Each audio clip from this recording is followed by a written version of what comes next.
दोस्तों, स्वागत है आपका एक नए क्लास में। आज अपना बॉटनी का चौथा क्लास होने वाला और ये भी इंपॉर्टेंट क्वेश्चन है। सारी चीजें हम इंपॉर्टेंट लाने की कोशिश कर रहे हैं क्योंकि एक्चुअल में क्लासेस बहुत कम आ पा रहे हैं। बढ़ाने की कोशिश है, जल्द ही आएंगे, लेकिन फिलहाल हमने कहा था जितने ज्यादा से ज्यादा ला पाएंगे उतने आपके लेके जरूर आएंगे सर। ठीक है, तो आज का अपना टॉपिक है माइकोप्लाज्मा। प्रॉपर हमने सारी चीजें छांटी हैं बैठकर, बहुत सरल तरीके से, सरल लैंग्वेज में इसे लिखा है। ठीक है, तो आप आराम से इसे नोट करें और मन लगा के पढ़ें। इसके जनरल कैरेक्टर्स पूछे जाते हैं। ठीक है, वो शॉर्ट में 3 नंबर में भी पूछे जा सकते हैं, और अगर ये लॉन्ग तो लॉन्ग में नहीं, लेकिन हाँ 7.5 नंबर में ये बन सकता है सर। ठीक है, तो कैसे? ये यूनिसेलुलर यानी एक कोशिकीय होता है। सेल माने क्या होता है? कोशिका होती है। तो यूनि माने एक होता है, यानी ये यूनिसेलुलर होता है। प्रोकैरियोटिक हम आपको बता चुके हैं। कोशिकाएं जो है सेल यानी 2 टाइप के होते हैं, प्रोकैरियोटिक, यूकैरियोटिक। तो ये प्रोकैरियोटिक टाइप में आता है। स्फेरिकल यानी गोलाकार भी हो सकता है, या इलिप्टिकल का मतलब अंडाकार भी हो सकता है सर। इस तरीके के ये होते हैं। इनका रूप कई प्रकार का होता है, जिन्हें कल्टीवेशन से बदलता है। कल्टीवेशन का मतलब है संवर्धन, और संवर्धन का मतलब अगर हम सरल भाषा में बताएं तो वृद्धि होती है। ठीक है, यानी वृद्धि होती जाएगी, रूप बदलता जाएगा। जैसे इंसान की अगर हम लोग बात कर लें तो बचपन में हम लोग कैसे थे? अलग रूप था, बड़ा क्यूट लगा करते थे। बड़े होके अभी देखिए दाढ़ी, हालांकि हम तो अभी भी क्यूट है, लेकिन दाढ़ी आड़ी बनाने का टाइम मिलता, देखिए कैसे हैं लोग। कहते होंगे सर जी बाल भी नहीं काटते, ऐसे ही मचे रहते यार, घर जाते नहीं है।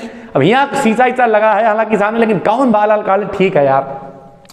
तो इनका साइज 100 से लेके 500 नैनोमीटर तक होता है। इन्हें बैक्टीरियल फिल्टर से छाना नहीं जा सकता। ठीक है सर, यानी साइज जो है वो कितना होता है? 100 से 500 नैनोमीटर, काफी छोटा है ये। ठीक है, इनमें सेल वॉल नहीं पाई जाती, कोशिका भित्ति ही नहीं होती, और सेल वॉल नहीं होती तो फिर कोशिका द्रव्य रहता कहां है? जो सेल्यूलर फ्लूइड होता है तो वो कहां रहता है? कोशिका द्रव्य यानी सेल्यूलर फ्लूइड कहां रहता है?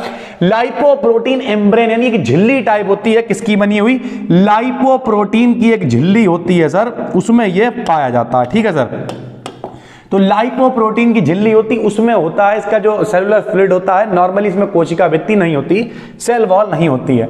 इनमें डीएनए व आरएनए पाया जाता है, तथा राइबोसोम्स होते हैं 70 इस प्रकार के, हमने पहले भी बताया है। 2 प्रकार के राइबोसोम होते हैं, एक 70S होता है और एक 80S होता है। इतना तो सर आपको पता ही होगा। ठीक है, उसके बाद ये परजीवी भी होते हैं। परजीवी को हम लोग बोलते हैं पैरासिटिक। ठीक है, और दूसरा क्या होता है? मृतजीवी। परजीवी मतलब दूसरों पर निर्भर रहने वाले, और मृतजीवी मरे हुए चीजों पर निर्भर रहने वाली, यानी सैप्रोफाइटिक। ठीक है, तो ये परजीवी भी होते हैं और सैप्रोफाइटिक भी होते हैं। यानी बहुत ही सरल लैंग्वेज में हमने ये छांटे हैं बैठ के। दोस्त मेहनत बहुत लगती है इन सबको छांटने में। लोग कहते हैं सर जी वीडियो नहीं आ रही है। मेरे भाई बहुत मेहनत करनी पड़ती है। आप समझिए, आपने मस्त होकर, जैसे आज भी हम जब वीडियो रिकॉर्ड कर रहे हैं तो भाई दूज है। ठीक है, तो लोगों ने मनाई होगी दिवाली, होली, हमने बहुत कम सर, आपने देखी होगी ब्लॉग वगैरह भी डाला ना के बराबर, वीडियोज ही बनाते हुए पूरी दिवाली निकाल दी। तो कोशिश रहती है ज्यादा से ज्यादा आप तक कंटेंट पहुंचाने की। बस आपको यही करना, केवल सब्सक्राइब करो ना करो हमें उससे कोई मतलब नहीं, बस कुल मिला के मन लगा के पढ़ना है मेरे भाई। जितनी भी चीजें आप तक पहुंच रही हैं आराम से नोट्स बनाइए, रजिस्टर में नोट करके लिख लीजिए और मन लगा के एक बार पढ़ डालिए। ठीक है, बाकी एक आध मॉडल खरीद लीजिए, उससे चीजों को देखने की कोशिश करिए। जो ना समझ में आए हमें बताइए, हम 1-2 वीडियोस और बना देंगे। पेपर आने से पहले सब कुछ कराने की कोशिश। देखिए फिजिक्स की हमने 10-10 वीडियोस पब्लिक कर दी। अब आदमी त्योहार मना रहा, किसी में 50 व्यू, हमें मालूम है लोग देखेंगे, धीरे धीरे देखेंगे, लेकिन बात वही है यार, त्योहार मनाओ, लेकिन त्योहार मनाया उतना जरूरत है, बाकी हजे नहीं पूरा लगे हुए हैं त्योहार ही मना, बाकी सब भूल गए, ये गलत है सर। ठीक है, फिर अब इनका कल्टीवेशन कैसे होता है? अभी हमने आपको बताया सरल भाषा में, कल्टीवेशन का मतलब वृद्धि होती है। तो कैसे होती बता दिया हमने। इसका कल्टीवेशन करने के लिए उचित ऑस्मोसिक प्रेशर, जिसे आपने ऑस्मोटिक प्रेशर का मतलब होता है, यहाँ पे ऑस्मोटिक आप लिख लीजिएगा, ऑस्मोसिस लिख गया है ये। तो ऑस्मोटिक प्रेशर का मतलब होता है परासरण दाब। ऑस्मोटिक प्रेशर, परासरण दाब, एक्चुअल में सरल भाषा में कहें तो दाब। ठीक है, उचित दाब चाहिए होता है।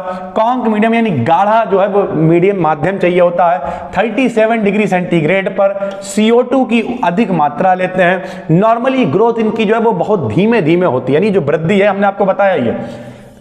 कल्टीवेशन का मतलब क्या होता है? ग्रोथ होती है। तो इनकी नॉर्मली जो ग्रोथ है वो बहुत धीमे धीमे होती है, तथा छोटी और कम स्ट्रेन वाली सेल से होती है। यानी जो छोटी छोटी सेल्स होती है, कोशिकाएं होती हैं, छोटी छोटी कोशिकाएं होती हैं, प्लस जिनकी जो है स्ट्रेन मतलब होता है खिंचाव, विकृति। फिजिक्स में हमने पढ़ा रखा है, स्ट्रेन मतलब होता है विकृति, कितना जो बहुत कम बिगड़ती, खिंचाव कम होता है, उनमें होती है सर। ठीक है, इनमें अनसैचुरेटेड फैटी एसिड यानी बसी अम्ल मिलाते हैं तो फिलामेंट बन जाते हैं। जो फिलामेंट क्या करते हैं, इसकी सरफेस पर बढ़कर पहुंच जाते हैं और कल्टीवेशन हो जाता है। इनकी कॉलोनी सेंटर पर गाढ़ी होती है। ठीक, ठीक है, यानी इनकी जो कॉलोनी होती है वो सेंटर पर कैसी होती है, गाढ़ी होती है, इनमें फिलामेंट बनते हैं, वो ऊपर आ जाते हैं और फिलामेंट जब सरफेस पे आते हैं तो सरफेस अपने आप बड़ी हो जाती है, इस तरीके का सर। ठीक है, ये जो प्रॉपर एक बना हुआ है, ये पूरा इसके बारे में देखिए यहाँ लिखा हुआ है, ए से ई तक पूरा जो दिखाया है ये माइक्रोप्लाज्मा है। ठीक है, इसमें जो ए है वो पूरी इसकी कॉलोनी दिखा रहा है, इस तरीके की होती है, और ये इसकी कई सारी सेल्स यानी कोशिकाएं, और ए से लेकर ई तक पूरा मिला के ये डायग्राम है